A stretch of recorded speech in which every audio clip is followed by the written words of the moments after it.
Mi nombre es Judas, y esta es mi verdad. Durante más de 2000 años, mi nombre ha sido el sinónimo de traición.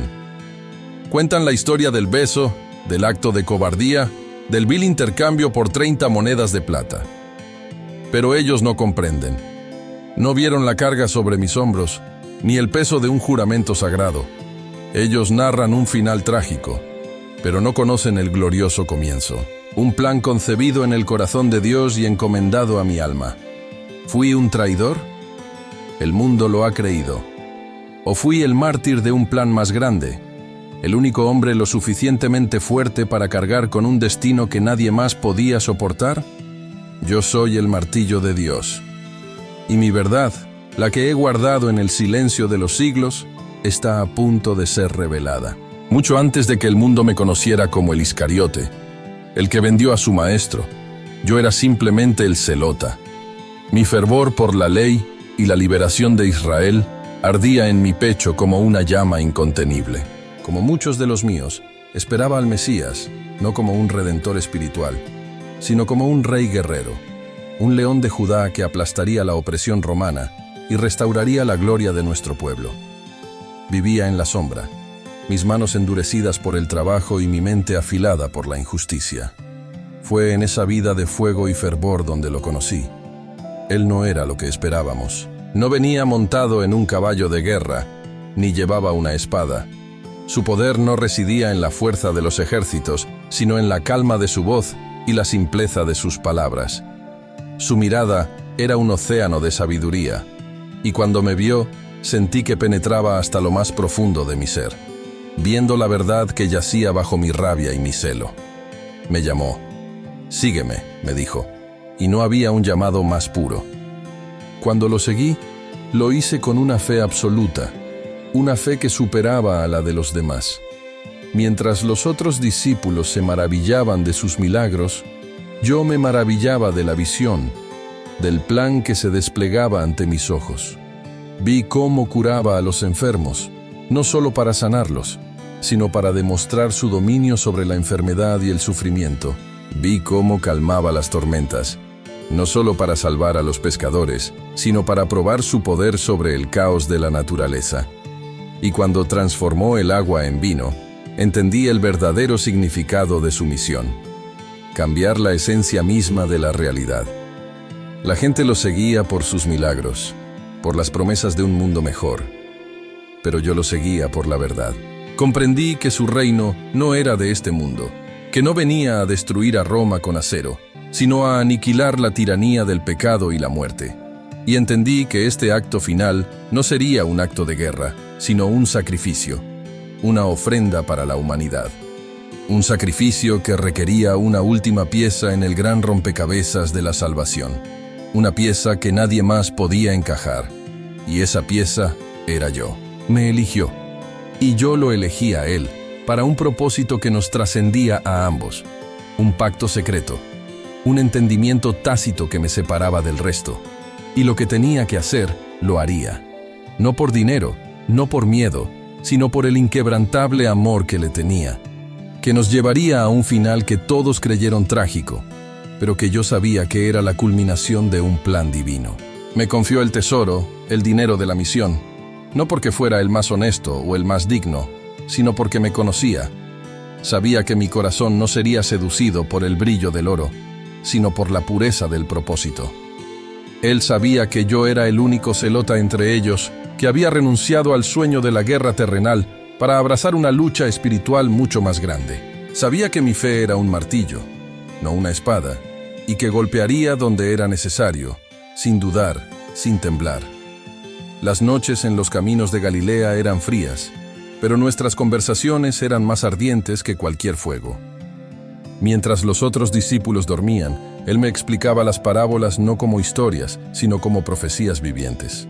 Me hablaba de la necesidad de que el cordero se sacrificara, de que la semilla muriera para dar fruto. Me hablaba de la traición como un acto necesario, un punto de inflexión sin el cual el gran plan no podría desplegarse. Y en cada palabra, yo sentía la terrible solemnidad del destino que me esperaba. No era un destino de gloria humana, sino de sacrificio en la oscuridad. Él me mostró el abismo de la duda que se apoderaba de los sacerdotes y los líderes. Temían su poder, sí, pero aún más temían la pérdida de su propia autoridad. Vio la ceguera de sus corazones, su incapacidad para ver más allá de la ley y las tradiciones. Y yo comprendí que él necesitaba un catalizador, un empujón final que los forzara a tomar una decisión, a juzgarlo, a cumplir el destino que se había escrito mucho antes de que naciéramos. Las 30 monedas de plata, el precio de un esclavo herido, la burla de los sacerdotes para humillar a aquel a quien temían. Pero para mí, cada moneda era una bofetada al rostro de la ignorancia. No eran la recompensa por mi traición, sino la evidencia de su ceguera, el insulto final de un sistema que no podía comprender la verdad que se le presentaba. Las acepté, no porque las codiciara, sino porque representaban el precio que el mundo estaba dispuesto a pagar por su propia salvación. Eran el símbolo de la carga que había jurado llevar, un peso más terrible que cualquier pena física. No eran para mí, sino para el templo, para el hombre que vendió su alma por un deber. Yo le dije: «Maestro, si esto es lo que debo hacer, que se cumpla tu voluntad». Y él me miró, no con tristeza, sino con una profunda compasión. Una mirada que decía: «Gracias, hijo mío, por la fe que nadie más ha tenido». En cada paso hacia la noche de Getsemaní, sentía el peso de mi misión. Los otros estaban confundidos, dormían, ciegos a la batalla que se libraba en el alma de mi maestro y en la mía. Él luchaba con la agonía de su destino, y yo con la de mi papel. El beso no fue un signo de traición, sino un mensaje codificado. Al que yo bese, ese es. Fue el signo convenido entre nosotros, una señal de nuestro último acto juntos. Era el acto más íntimo de un amigo, para entregar al amigo más amado a su destino final. Un acto de profunda fe que sellaría el destino de la humanidad. Mi corazón no latía con el miedo de un cobarde, sino con el dolor de una verdad que solo yo podía ver. El beso en Getsemaní no fue un sello de traición, sino un adiós. En ese contacto, nuestras almas se hablaron en un lenguaje más antiguo que las palabras. Le transmití el peso de mi amor y la inquebrantable voluntad de cumplir nuestro pacto.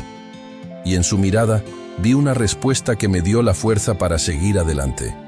Un océano de gratitud, un destello de dolor y la firmeza de un rey que acepta su corona de espinas. Entonces, el caos estalló. Las antorchas brillaron, las espadas salieron de sus vainas. Pedro, en su impetuosa lealtad, blandió su hoja. Quise gritarles: «Deténganse, no lo entendéis. Esto es lo que debe ser». Pero me mantuve en silencio, un testigo mudo de mi propio sacrificio.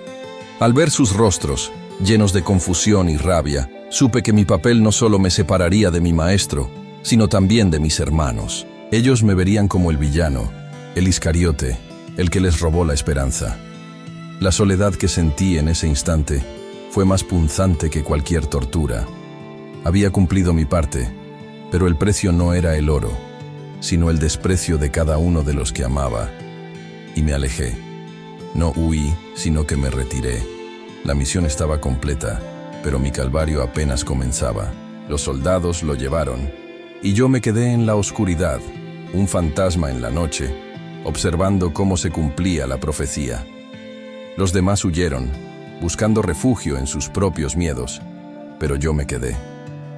Fui el único que se atrevió a ver la justicia humana en acción, un juicio injusto que, a mis ojos, era un paso necesario hacia la justicia divina. Me mezclé con la multitud, un espectador más, mi corazón, un tambor que marcaba el tiempo de la redención. Vi a Pedro negarlo 3 veces, y sentí un dolor que no era por mi propia traición, sino por la suya. Él, con todo su amor y valentía, no pudo soportar la prueba. Y yo, el traidor, el que ellos creyeron más débil, era el único que seguía de pie. En cada insulto, en cada golpe, sentía que las 30 monedas que llevaba en mi bolsa me pesaban como rocas. No por su valor, sino por su significado. Eran la prueba de mi pecado ante el mundo y la prueba de mi fe ante el cielo. Eran la evidencia de que yo era la última pieza, el engranaje que hacía que todo el mecanismo de la salvación funcionara. Y al amanecer, con el sonido de los gallos, supe que mi misión estaba a punto de alcanzar su terrible y glorioso final. Ahora, solo me quedaba un acto final, un sacrificio más, porque la sangre de un mártir no solo se derrama en una cruz, también se derrama en el silencio y en la soledad. El peso de las monedas me quemaba las manos, no con el calor del metal, sino con la vergüenza de un mundo que había confundido la verdad con una baratija. Mientras el sol ascendía, revelando la ciudad en su ignorancia, mi camino me llevó de regreso al templo, el corazón de la ceguera que había aceptado mi trato. Los sacerdotes, triunfantes en su arrogancia, estaban ciegos a la ironía. Habían usado la moneda de un esclavo para comprar al Rey de Reyes, y ahora se jactaban de su victoria, sin saber que habían activado el mecanismo de su propia ruina. Entré en el templo, mi figura, una mancha oscura contra la luz de la mañana. Me paré ante ellos, los guardianes de una ley que ya no podían entender. Lancé las monedas al suelo, su sonido resonando como una condena. «¡Tomad vuestro dinero!», grité, mi voz quebrada por la emoción y el dolor. «Vuestro precio por la verdad es una ofensa a los cielos. No hay negocio con la salvación». Su confusión era palpable, su irritación evidente. No entendían por qué un traidor, un hombre que había hecho su voluntad, ahora los desafiaba. Creían que mi arrepentimiento era por la traición, por el acto mismo, pero mi dolor no era por lo que había hecho, sino por lo que ellos no podían ver. Mi arrepentimiento era por el mundo, por la ceguera que me había obligado a realizar un acto tan terrible para iluminar la verdad. No lamentaba haber entregado al Maestro, lamentaba la necesidad de haberlo hecho. Me alejé del templo, dejando el eco de mi desafío atrás. Las monedas, esparcidas en el suelo, eran la prueba de la insignificancia de sus acciones ante la inmensidad del plan. La ciudad hervía de rumores y de un miedo silencioso, un presagio de lo que estaba por venir. Yo, por mi parte, sentí que la misión estaba casi completa. El primer acto, el de la entrega, se había consumado. El segundo, la repudiación del precio, había sido un mensaje para los ignorantes. Ahora solo quedaba un acto final, un sacrificio para sellar mi propio martirio. Busqué un lugar de soledad, un rincón de la tierra que fuera testigo de mi último acto de fe. Y lo encontré, el lugar que ellos después llamarían el campo de sangre. Se convertiría en mi altar. Mi cuerpo no sería un templo para el alma, sino una última ofrenda, el regreso de la semilla a la tierra para que la flor de la salvación pudiera florecer. Mi vida ya no me pertenecía. Era una herramienta para un propósito más grande, un propósito que me llevaría a la soledad eterna, un destino que me abrazaría para siempre, el de ser el mártir de la sombra. El campo que la gente, en su ignorancia, llamó de sangre, se convirtió para mí en un altar sagrado.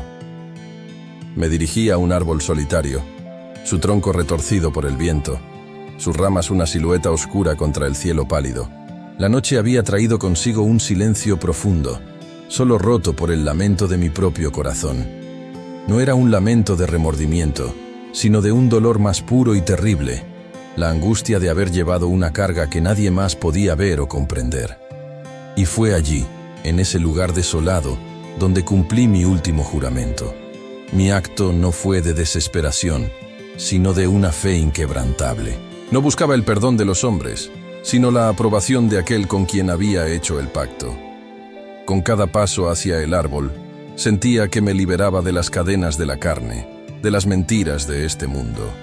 El mundo vería el fin de un traidor, pero el cielo vería el último aliento de un soldado que había cumplido su misión. Me abracé a la soga, no como un instrumento de muerte, sino como la última soga que me uniría al plan divino. No era una huida, sino un avance hacia el encuentro que me había prometido. En ese instante final, mi mente no se llenó de arrepentimiento, sino de recuerdos. Vi de nuevo el rostro de mi maestro, su mirada llena de compasión y gratitud. Escuché el eco de sus palabras. sus parábolas sobre la semilla que debe morir, sobre la oscuridad que precede a la luz. Recordé el peso de las monedas, no como un castigo, sino como el símbolo de un sacrificio que debía ser consumado. Y en mi corazón sentí una paz que el mundo nunca podría entender. Había cumplido mi destino. Había sido el traidor para que otros pudieran ser salvados. Había aceptado la oscuridad para que la luz pudiera brillar con más fuerza. Y sabía que, en la historia que se contaría, mi nombre sería sinónimo de maldad. Y así, con la mirada puesta en las estrellas que ya no vería, entregué mi alma. Pero no para un castigo eterno, sino para un descanso que solo los mártires de la verdad podían conocer. Mi cuerpo, colgado de una rama, era el último sacrificio visible. Mi alma, sin embargo, se elevaba, libre de las cadenas de la traición y la soledad. El viento nocturno susurraba mi nombre, y por un momento me pareció escuchar una voz que me llamaba, una voz familiar, llena de promesas cumplidas, y la oí. Me llamó por mi nombre. Judas, susurró el viento. Judas, amigo mío. La misión está cumplida. Fue la misma voz que me había llamado a seguirlo por los caminos polvorientos de Galilea, la misma que había susurrado secretos del reino en mi oído. Ahora, esa voz era mi bienvenida, mi recompensa. El mundo lo vería como la traición definitiva, pero para nosotros fue la victoria definitiva. La sangre que manchó el suelo del campo de sangre fue el último sello de un pacto que había salvado a la humanidad de sí misma. Mi acto no fue de desesperación, sino el último eslabón de una cadena que me unía a la divinidad. El fin de mi existencia en la tierra no fue una condena, sino el inicio de mi verdadero destino. Y así, mi historia, la verdadera historia, se perdió en el tiempo. La leyenda de Judas, el traidor, se convirtió en una advertencia, una sombra que oscureció la luz del Mesías. Mis hermanos, mis amigos, se negaron a ver mi verdad. Pedro, el valiente, fundó una iglesia sobre una roca, pero no pudo construir un templo para mi dolor. Los demás, con el tiempo, se convirtieron en santos y mártires. Sus historias se contaron una y otra vez. Sus nombres se inmortalizaron. Pero yo, Judas, el Iscariote, el hombre de Querillot, quedé para siempre en las sombras. Me convertí en el mártir del silencio, el guardián de la verdad oculta. Fui el primero en comprender que el amor no siempre se manifiesta en la luz. A veces, la mayor prueba de amor requiere caminar en la oscuridad más profunda, aceptar el papel de villano para que el héroe pueda triunfar. Hoy, mi nombre es un susurro de condenación, una sombra en la historia. Pero aquí, en el silencio de mi verdad, sé que fui el guardián del plan, el actor que representó el papel más doloroso.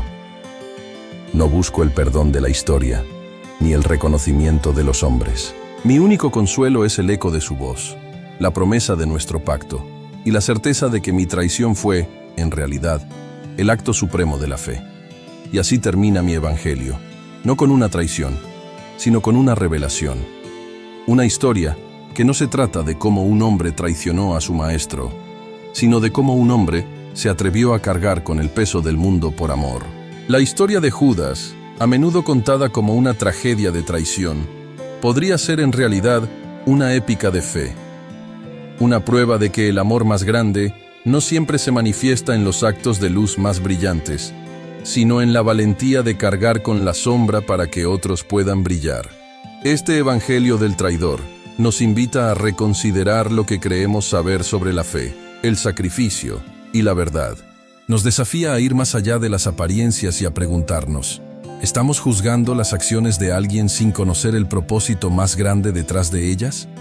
¿Hay en nuestras propias vidas, en las historias que parecen trágicas, un acto de amor o de fe que el mundo aún no comprende?